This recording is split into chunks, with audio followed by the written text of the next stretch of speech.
राम राम सभी को नमस्कार। कैसे हैं आप सब? आशा करती हूँ सब बहुत अच्छे होंगे। और आज बहुत बहुत सभी को शुभकामनाएं अमावस्या की। और मैं उम्मीद करती हूँ आज आषाढ़ मास की जो अमावस्या है उसके उपाय जो मैंने आपको यूट्यूब में पहले बताए होंगे आप सभी ने अपने सामर्थ्य अनुसार ज़रूर किया होगा। अगर नहीं किया तो अभी भी जाकर देखिए, देर नहीं हुई है।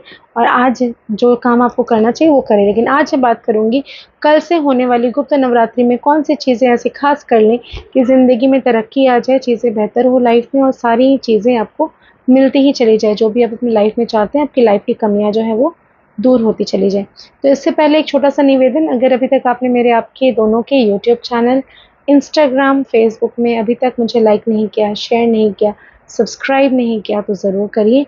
ज़्यादा से ज़्यादा शेयर करिए, उन लोगों तक पहुँचाएँ जिनको ये सारी जानकारी जिनकी ज़िंदगी में फ़ायदे कर रहे हैं, काम कर रहे हैं। रिव्यूज़ भी ज़रूर दीजिए कि मैं जो कह रही हूँ वो अपनी लाइफ में आपने उतारा या नहीं उतारा, और अगर किया तो उसका बेनिफिट आपको मिला या नहीं मिला।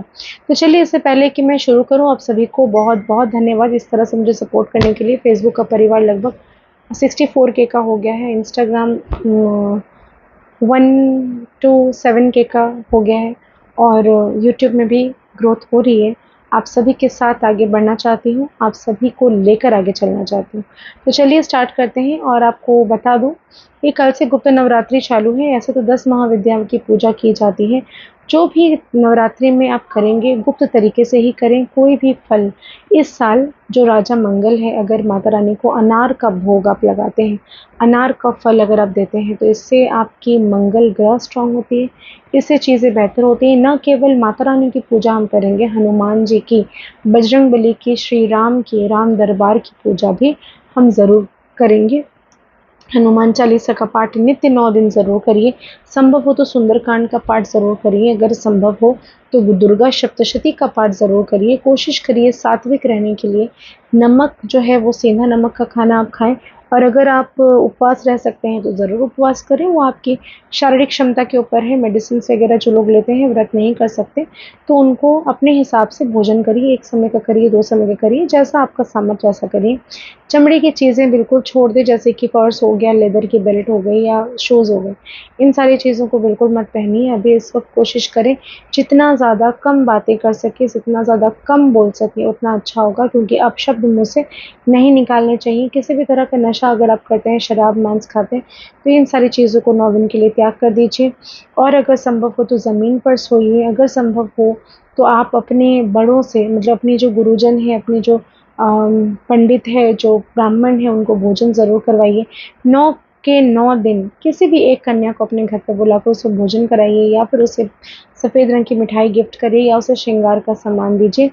ऐसा करने से माता बहुत प्रसन्न होती है, खुश होती हैं। और माता का श्रृंगार करिए। 16 श्रृंगार माँ को जाके आज के दिन ज़रूर अर्पण करें।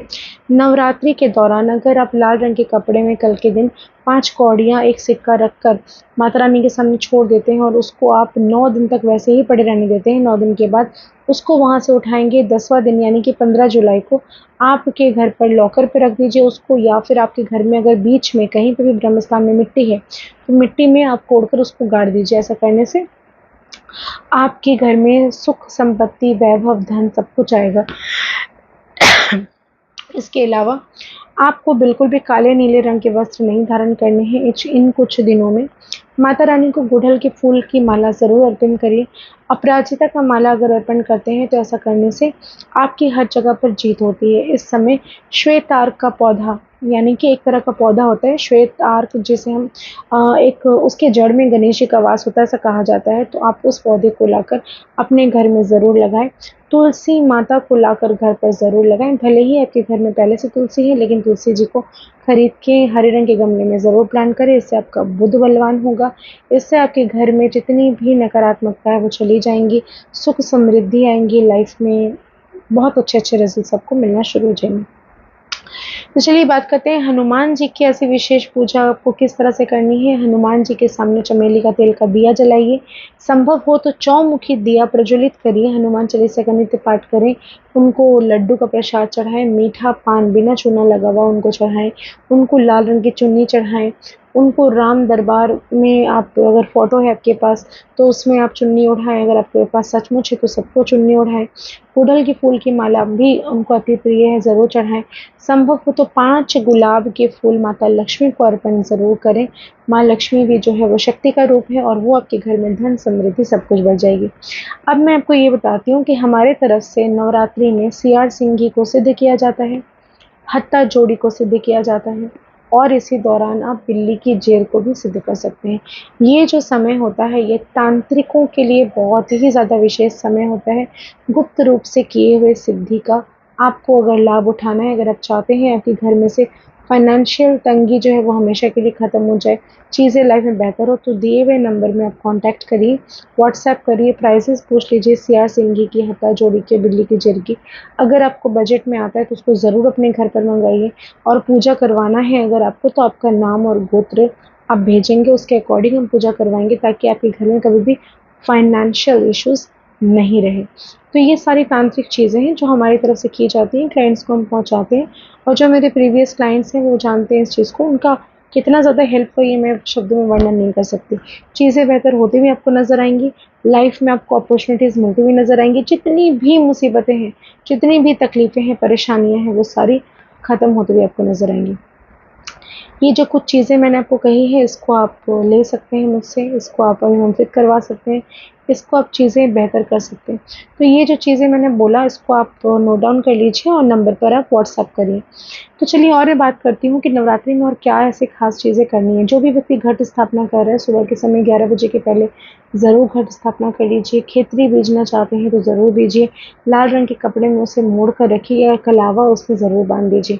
इसके अलावा आपको आज के दिन माता रानी से जो भी कामना आप करना चाहते हैं, कोई भी एक हाथ में सुपारी, एक फूल, एक पान का पत्ता, थोड़ा-सा बिना टूटा हुआ चावल लीजिए, अपनी मनोकामना कह के माता के चरणों में रख दीजिए। माता को ही कहिए कि माता अब तुम ही सँभालो, मुझसे जो हो बन पड़ता था मैंने कर दिया, अब आप ही देखो आगे क्या करना है। माता इतनी दयालु है, इतनी कृपालु है और इतनी शक्तियाँ इस वक़्त उनमें रहती हैं कि आप अगर दुर्गा सप्तशती का नित्य पाठ अगर कर सकते हैं अर्गला अश्वत्थम तिलक के साथ और लास्ट में क्षमा याचना ज़रूर पढ़िए, प्रार्थना ज़रूर करिए कि जो भी गलती मुझसे हुई उसके लिए माफ़ी।